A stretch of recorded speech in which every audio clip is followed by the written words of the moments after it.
Good morning. My name is Susan Sakosha Olson, and I'm from the Consumer Engagement Team here at Blue Cross Blue Shield of Rhode Island.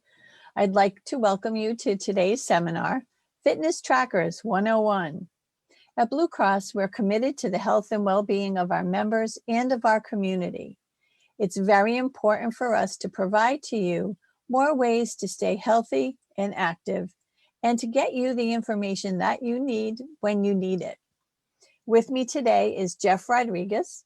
Jeff is a professional health and wellness educator with over 25 years of experience. In his role with Virgin Pulse, Jeff continues to concentrate on worksite and community programming. His passion is dealing with people from all walks of life. And Jeff is going to start in a moment, but I'd like to let you know that if you have any thoughts or questions or anything like that, please enter them into the chat and we will answer those at the end of the presentation. And with that, I will turn you over to Jeff. Thank you so much, Susan. Great to be here today. And today we're talking about fitness trackers 101, and it is wearable wellness. In other words, you see something, it gives you a great visual. You may have heard about these gizmos, and we'll talk a little bit about them and sort of what options you may have, what bell or whistle you're looking for in a fitness tracker. Before we start, we'd like to make you aware that the information contained in the materials is provided for educational purposes only. It's not intended nor to be implied to substitute for professional medical advice. Nothing contained in the materials is intended to be used as a medical diagnosis or treatment. You should always seek advice from your physician or qualified healthcare provider before starting any new treatment or discontinuing an existing treatment. Talk to your healthcare provider about any questions you may have regarding a medical condition. So let's start. So whether you're looking to count your steps, count your calories, count your hours of sleep, see how many minutes of sleep you had the night before, a fitness tracker is probably your best bet. And there are a number of different styles. But let's talk a little bit about the objectives here in terms of what are going to be the benefits of wearing something like this, how this causes behavior change, choosing the right device or gizmo for your needs, really, and how do we use it? There are a number of different ways in which we use it. We can take it to its fullest extent. We can just use some of the features. So we'll talk a little bit about that. Benefits to a wellness program is what we want to start with. And the Society for Human Resource Management predicts that this year, 90% of wellness programs will include these fitness trackers. Why? Because data is held accurately. We see it a bit more. It reinforces the healthy behavior that we are implementing by wearing this. And in many of these fitness trackers, there is a social connection here. So I'm in it together. Maybe I have one and Susan has one, and we have a little friendly competition.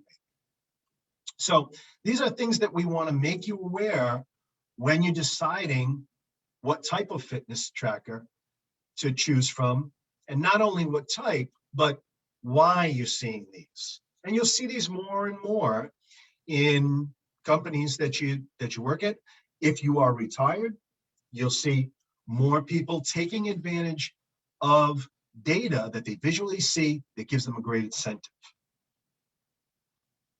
The benefits of wearing something like this is that it holds you accountable.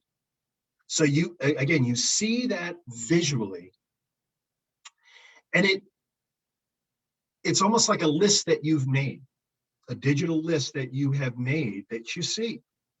It keeps you motivated. So it keeps you going. You're setting a goal, and if you set a goal at a certain amount of steps, and then you've got a little lull in your action for the afternoon, you may kick it up a notch because you want to reach that goal. It motivates you.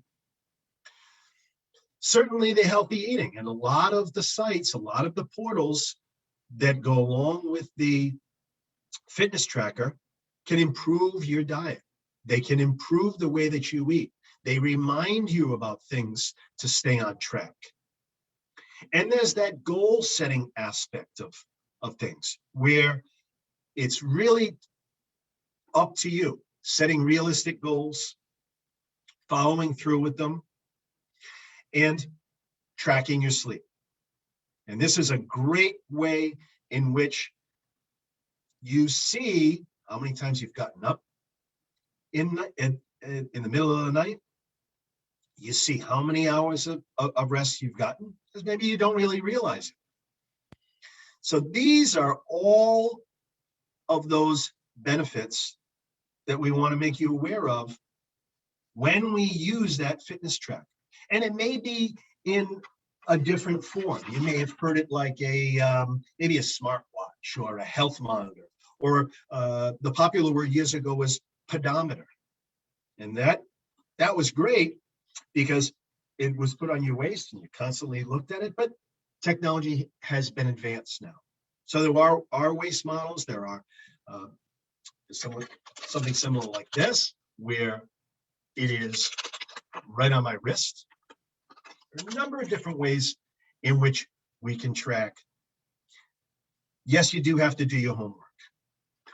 But let's talk a little bit about the behavior change. And this is a nice way to sort of see where you fit in terms of wanting to get into a fitness tracker. So you see the behavior change model. And this is a very common behavior change model that you see often. First, we have the pre-contemplation stage, in which maybe we're in a state of denial, or a stage of denial where we say, yeah, I really don't need exercise. Yeah, that gizmo, I see people wearing it, but I don't need it.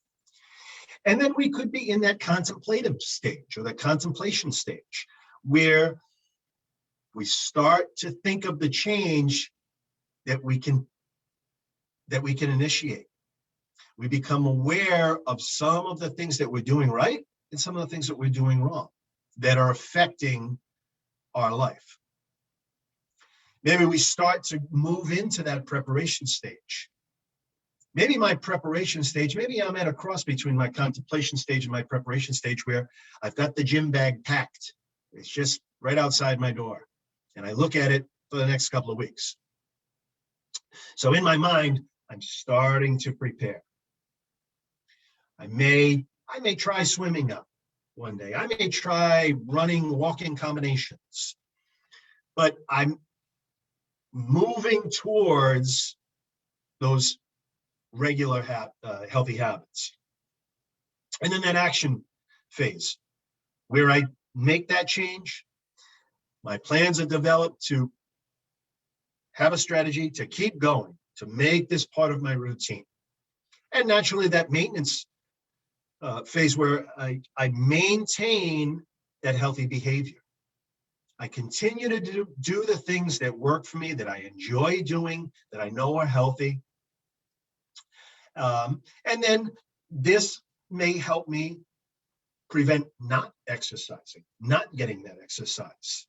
And if I have a slip up, okay, I make up for it maybe at a different time of the day, or double up and get real active, making up for that inactivity.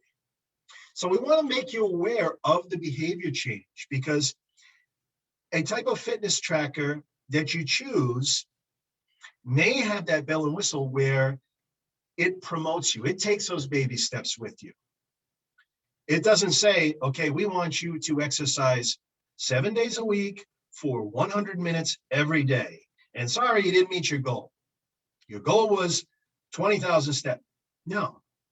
So each one of these fitness trackers have that feature, or should have that feature that you pick, of your stage of change, that your stage of change, or what we call sometimes your stage of readiness. So there you see those again: pre-contemplation, contemplation, preparation, the action, and the maintenance. Choosing what's right for you. Does it match your goals? In other words, if I want to count my calories, I want to see my caloric expenditure, that should be a bell and whistle on that tracker. I want to see my inactivity level. That should be another feature that you go after.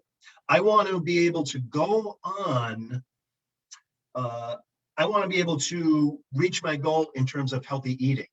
Is that a feature? So these are some things that you've got to start thinking about when we choose. And there's as you see from the picture, there's a variety of different types. Is your goal to reach 10,000 steps per day? And keep in mind, 2,000 steps is about a mile. All right. So these are things that we tell people, where are you in terms of your stage of readiness? Are you ready to train for a marathon? That's great. But is that fitness tracker going to accommodate your goals to be able to finish that marathon? Is it swimming that's your bag that really jazzes you up? Is this waterproof? And there are some that are waterproof, absolutely. There are some that specialize in cycling. Okay, so it's pinpoint measurement of revolutions that you do on that bike, that hip flexion. So fitness trackers are not created equal. There are a number of different options that you have, but you should make it work for you. And one of the things that we recommend is try it on for size. We can get the best deal on the internet, most likely, but don't be afraid to go into a store, ask the person, can I try this one on? You know, usually there are samples that are out that you can sort of touch and feel them. You may see that some are just too wide. You don't like the width. You don't like the bulkiness. Maybe some are too small. You don't like how it's so small and the letters are tiny and you have a difficult time really just seeing this. Set your goals. And when we set our goals, regardless of what brand we choose, we want to be realistic with our goals. Especially if I haven't been exercising in a while. I probably don't want to say, I can do 20,000 steps in one day. That's not realistic. Get the message. In other words, many of these fitness trackers that have portals, programs associated with them, give you messages where you're needing improvement, where you're doing a great job in. So don't be afraid to pick something that's going to have good communication, telling you what you're doing right, telling you where you need improvement. One thing that a fitness tracker does do is it helps you to transform wasted time. And I'll use the perfect example of walking in place as you're doing the dishes. I've heard that many times from people. I know people that do that. So again, as we're constantly trying to increase our activity throughout the day, that fitness tracker helps us. That fitness tracker works for us in that way. Write it down. Or you could say, plug it in, type it in. You know, if you are setting a goal of 10,000 steps a day, and every day you come in at 12,500 something steps, kick your goal up. But write that down, plug that into the program. And again, based on which one you choose, there are many different ways in which you can kick your program up a notch. And we're not telling you to pick a program that has all the bells and whistles. Maybe you just want to know the number of steps, how many calories that you've burned each day, and how much sleep you've got. Maybe that's it. You're really on track with your diet. Maybe you go old school and you write everything down in a journal. That's okay. We don't want to tell you to change. We want to tell you, Get something that's going to work the best for you. And take a look at your accomplishments. Take a look at the data that is stored in that program. Look at it. Give yourself a pat on the back sometimes at your accomplishment to make you keep going, to give you that motivation.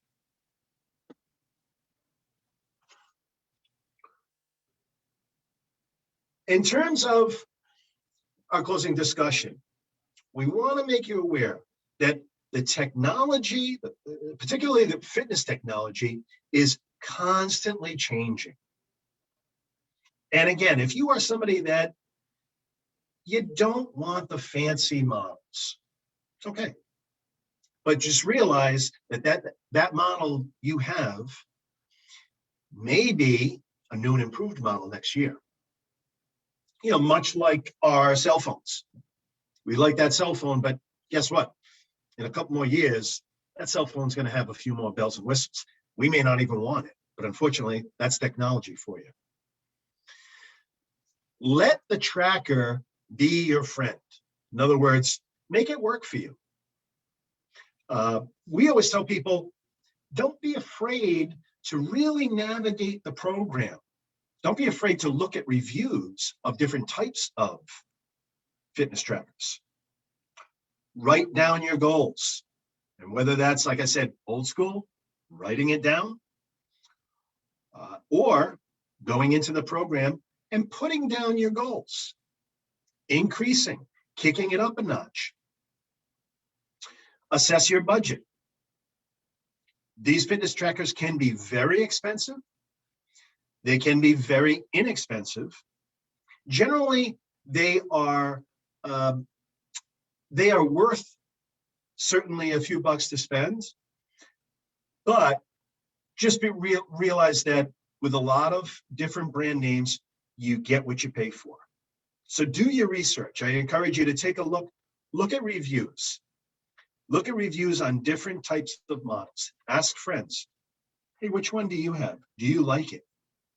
And 9 out of 10 times when you ask somebody, they'll tell you the positive things about it, but hopefully they're going to tell you the negative things about it. You know, maybe it just, I know, for example, one that I had for years, I didn't like the fact that it got too bright when I was going to bed.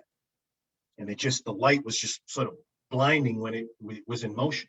That was just something that I sort of observed. And then the next year I traded it in for something a little different that didn't necessarily glow as I was in motion and sort of moving my sleeping position. And that means, lastly, get the right one for you. Get the one that you're going to be more apt to wear more often, to sort of be as one with. And you know you're going to really get the most out of it when you are steadily wearing it. You're day after day, it's just part of your routine. And that's usually when you know that it's something that is a good fit with you. In terms of some of our resources, we try to find the latest and greatest resources for you. We always encourage you to take a look at reputable websites, and that goes for looking for the fitness tracker. Make sure that you're going on different sites and seeing reputable reviews, not just something that's trying to sell you that particular product. And this goes much for health and wellness in general, right? It goes for vitamins, it goes for exercise equipment, things like that.